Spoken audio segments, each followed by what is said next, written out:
Hey, what's up you guys? Plus Ultra James here, coming at you with another video. Please make sure to give this video a thumbs up. I would greatly appreciate it. Subscribe if you enjoy the content and want to see more. With that being said, let's get right into it. So we're on part 3 of this story, and things are about to get even crazier, you guys. So let's recap part 2. Aquaman and Hal Jordan are dead, and Joker is infected. Black Canary was chosen to be the new Green Lantern of Sector 2814. Batman made contact with the group and let them know that the infected aren't zombies, that they're actually anti-living. Their goal is to spread as much death as possible, and that it was triggered by the equation.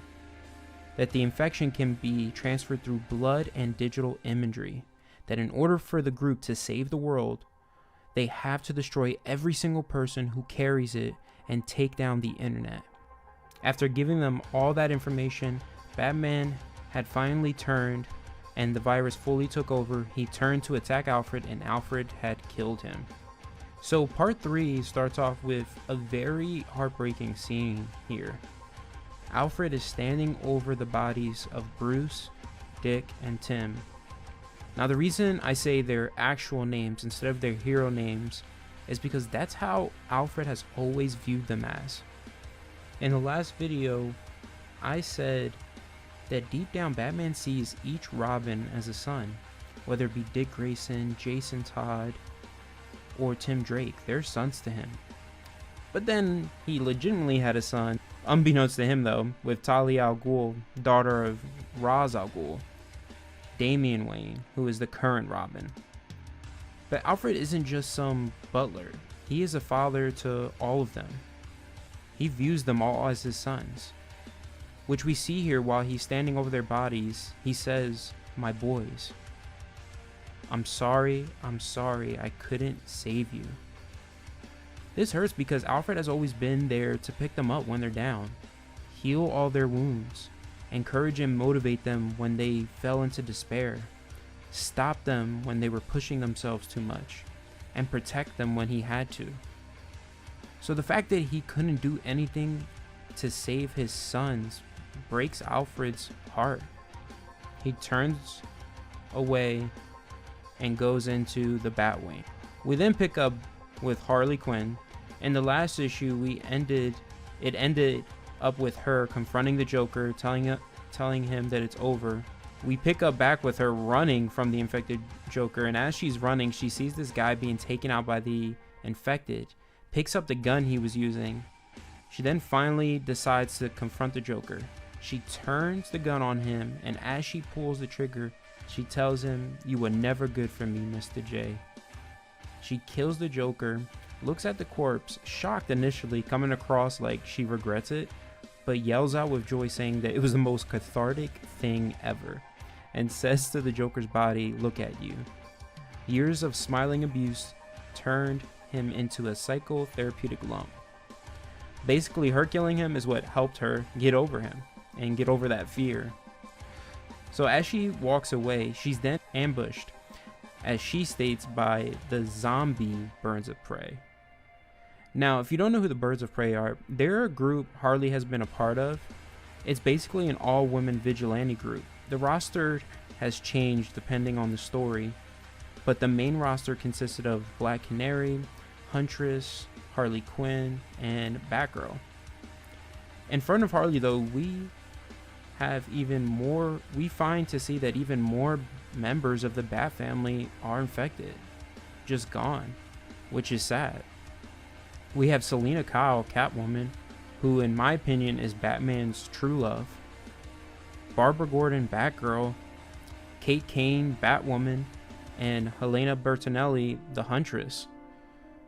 But something that should come across as like a somber moment, Harley quickly turns into a comedic one. She says, "Really? Okay, guess we're going bird hunting." We then cut out of there back to the group on top of the Daily Planet. Remember, we last left off with them. They got a big info dump from Batman, but the worst thing they found out was that Batman is gone. So we find Damian alone. John approaches him saying he's sorry. Damian replies saying he doesn't want to talk about it. But what John says after this tells me he knows Damian. He gets him. He tells him, I'll just sit here so you're not alone. And I love this moment. I love that the sons of Superman and Batman are close, that they're essentially brothers. Lois then asks Superman if he's listening. He replies yes. Ollie asks if he's going to be okay. Superman says to Ollie that Damian is his father's son, so he'll find a way to bury it deep and keep going, because he has to. But even as Superman says that, he also says that he did just lose his father, though. Him and Lois decide that they need to secure the building so they can get the radio system going. Superman uses his X-ray vision to identify who's infected and who isn't. Dinah asks to help, but he tells her he can manage it. So then we see him taking all the infected out of the building. Notice, not killing them. See, this is where the Justice League is going to fail, because they're not willing to make the hard choice for the greater good. Because we all know if Superman really wanted to, he could fly around the world, take everyone who's infected out like that instantly, but he doesn't. See, the problem is he still views them as these innocent human beings who can still be saved, so he can't take their lives. But as far as we know right now in the story, they can't be. There's no cure, and Batman even told the group in order for them to save the world, they have to destroy everyone who's infected. But even with him knowing that, Superman still can't do it. So after he takes out the infected from the building, he then takes the globe of the Daily Planet and uses it to block, takes it off the top of the building and uses it to block the main entrance so the infected can't get back in. He tells Lois and John that they should come with him to Smallville, but Lois tells him that he knows that she's needed there, and tells them that he promises he'll be back. He asks Ollie and Dinah to keep his family safe. As that's happening, we cut to Atlantis, where we see Mira is training Garth. Now, if you don't know who Garth is, he's the first Aqualad and then became known as Tempest. He's a founding member of the Teen Titans. He's appeared even on the Cartoon Network Teen Titans show. He can manipulate water like Mira and has superhuman strength like Aquaman. He can do a little bit more than that, but that's just the gist of it. So back to the story, Garth comments it's getting dark, but Mira says it's not the sun, it's the water. They then see an infected Aquaman killing Atlanteans. Death has come for Atlantis. Garth goes to stop him, but Mira warns him about the blood in the water. The blood gets on Garth, it infects him, he starts clawing his face apart. They all go to attack Mira. She blasts them with a strong water current and escapes. Then meanwhile, back to Superman, as he's flying to Smallville, he stops to help people in need. And even here, we see he doesn't kill the infected, he just blows a group away with his super breath. He encounters Black Lightning with his family on a chopper, who I'm glad to see is finally getting some love in the comics lately. Like, he's such an awesome character. But we see this like Slither, the Thing looking type creature like attacking the chopper him and his family are on. And we find out from Black Lightning it's an infected Clayface. Superman blasts him with a heat vision, but again doesn't kill him.